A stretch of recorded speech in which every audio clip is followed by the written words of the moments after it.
Hello there. Ooh, I don't know how I felt about a jump onto screen.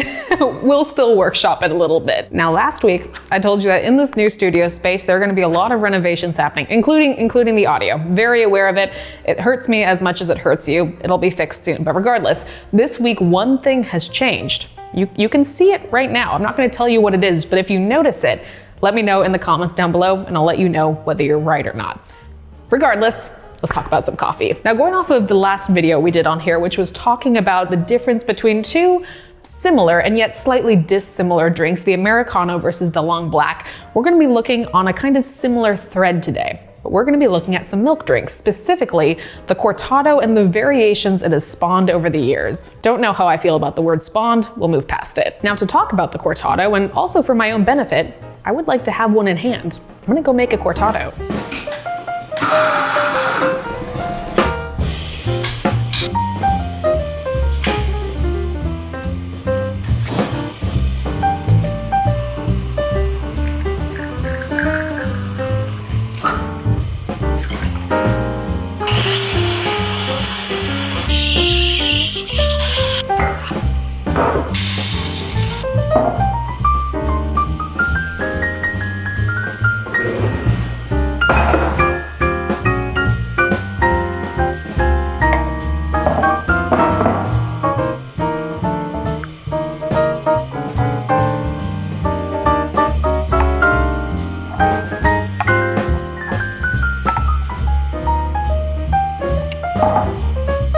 So this right here is a Cortado. It's 2 ingredients. It is espresso and steamed milk. How you often hear a Cortado explained is that it is a 1-to-1 ratio between the espresso and the milk. This usually ranges to be about a 4 to 4.5 ounce drink, which is approximately 125 to 135 mils. That variation really just depends on what glass the cafe is specifically serving it in. Now, the name of the Cortado comes from a Spanish verb meaning to cut. And essentially what we've done here is we have cut the intensity of espresso with milk. This is a small drink, and on most specialty coffee menus, this is pretty commonplace, but it is also definitely on the smaller side. Traditionally, the only milk drink that will be smaller than this before you get to straight espresso is gonna be the macchiato, which is about 1 ounce to 1.5 ounces less of milk. This is a drink that originated in the Basque region of Spain, kind of around the 20th century, early 20th century is when it's kind of thought to be seen. It moved very quickly across Europe, specifically Portugal. It moved to South America, it moved to the States, it's kind of been all over very quickly. And with that movement of the drink, there have been some variations and kind of alternative versions of it that have cropped up very quickly. We'll talk about those in a second, but I keep kind of looking at this drink. I really want to drink it. So I'm gonna do that right now, if you don't mind. I don't mean to toot my own horn. It's a pretty good Cortado though.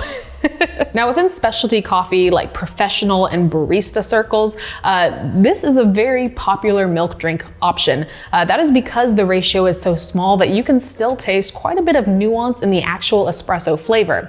It's kind of anecdotally a common thing to hear that if someone is going into a new cafe for the first time and they want to kind of gauge what that cafe's quality of espresso and milk is, the Cortado is a pretty good way to do that. Oh, I'm very happy with this drink.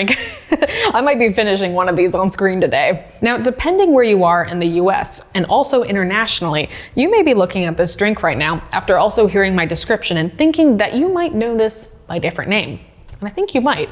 So let's talk about 2 other variations. I don't want to call them variations on the Cortado, but variations of this type of coffee drink, where they came from, what they are, and how they differ on what we have in front of us. So I'm gonna go pull more espresso. I'm gonna go steam more milk.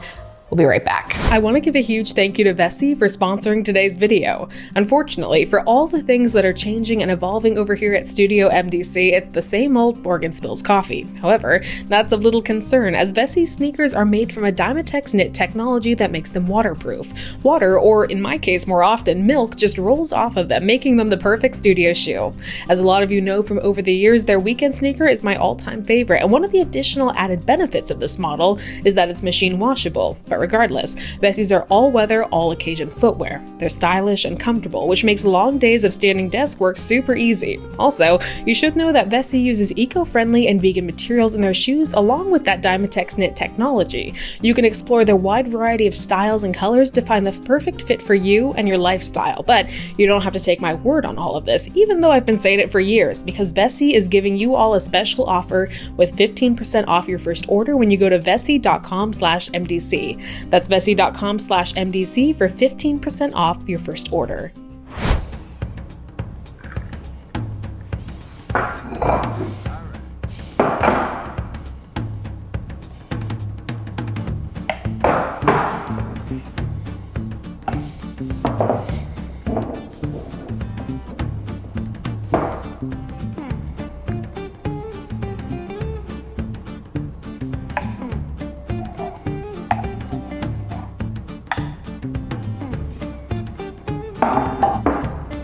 This right here is a Gibraltar. Now, just for comparison's sake, let's put it next to the Cortado. These seem like pretty similar drinks, and in fact, they are. But there's a distinct reason why this one is different than the Cortado, and it all comes from the glass that it is served in. Now, functionally, these are the same drinks. Both of these sit at about 4.5 ounces at max. They're a double shot of espresso and steamed milk. However, the title Gibraltar refers to this glass. This is a Gibraltar from the company Libby, which is very, very common to see in food service settings. Now, the Gibraltar as a drink and as like a coined term came around in about 2005. It was developed on the West Coast by Blue Bottle. And again, functionally, somewhat of the same drink.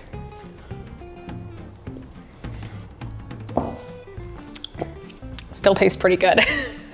Now, I would say out of really all of these options, the Gibraltar is probably the one you'll see the least often, just due to it very specifically referring to a type of cup that the drink is served in. However, within like the West Coast specialty scene, and especially in the San Francisco area, you can pretty interchangeably use Gibraltar or Cortado. Most baristas will know what you're speaking about. Whether you order a Gibraltar and it actually gets served in a Gibraltar glass, maybe a little bit more like you'll find some more variance there, but functionally you'll receive the same drink. Now, we have another version of all of this. Let me go pull some more espresso. Let's talk about our next version.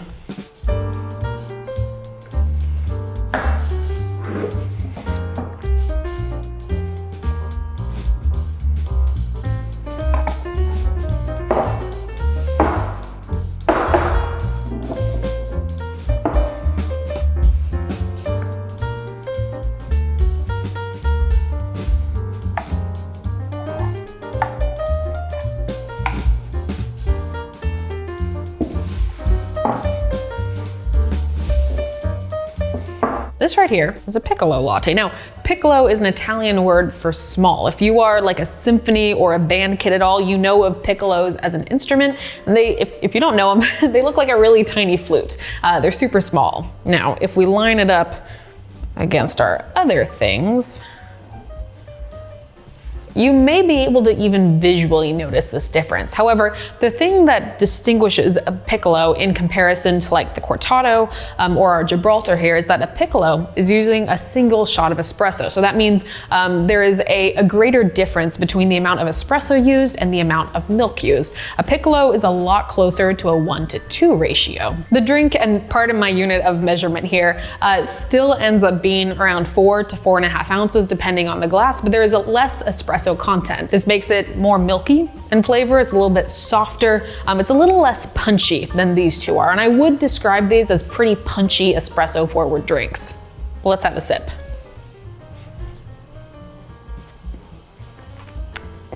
It's nice. It's very nice. Now, the Piccolo is most commonly found in Australia and New Zealand. I have heard a rumor that you can find it on menus commonly in some like kind of East Asian countries, but I think primarily it lives in Australia. I told you we were getting into like the long black Americano thing again. Now, all of these drinks are super delicious. And if you want to get even more granular than we've gotten here, because I think this is kind of just like surface level of like Cortado variations, there are several other versions that are similar to the proportions of a Cortado that you can find internationally. I didn't want to add them all into this video because this could get very, very long, but do let me know if you'd like me to go even further into the world of Cortados, for lack of a better term. Again, this is a fantastic way to enjoy both espresso alongside a little bit of milk. It's a softer drink. It is less milky than the cappuccino. It's got delicious texture. One of the things that I really like doing in Cortados is testing out different coffees with it, because there are coffees I really, really enjoy as straight espresso, and then there are coffees that I think taste really good in milk. But because you can still very distinctly taste the espresso in these size drinks, it allows for a lot more like playing, like putting in something that might be a little bit fruitier. You can still taste those fruit elements, and they'll often kind of transform into something a little bit more confectionery with milk. It's super fun to play around with this drink. But regardless, I hope this was somewhat fun. Again, at the end of the day, we have a Cortado, a Gibraltar, and a Piccolo. These are all somewhat similar to each other. These are all delicious options, and you let me know also which one is your favorite. With that being said, I think that's our time for today. Also, let me know if you did notice the new thing in here. I think it should be fairly obvious to most of you who are kind of paying attention to all of this evolution, but we'll see. I'm very curious. Regardless, my name is Morgan. I am here on YouTube usually about once a week, plus YouTube Shorts, maybe a little less as we get this all sorted out. But you can also find me on TikTok or Instagram pretty much every single day. This has been fun. I'm gonna go, you know what time is it? It's 1:30, I'm gonna go drink the Piccolo. I hope you have a great time. I hope you learned something, and I'll see you all next week. Bye everyone.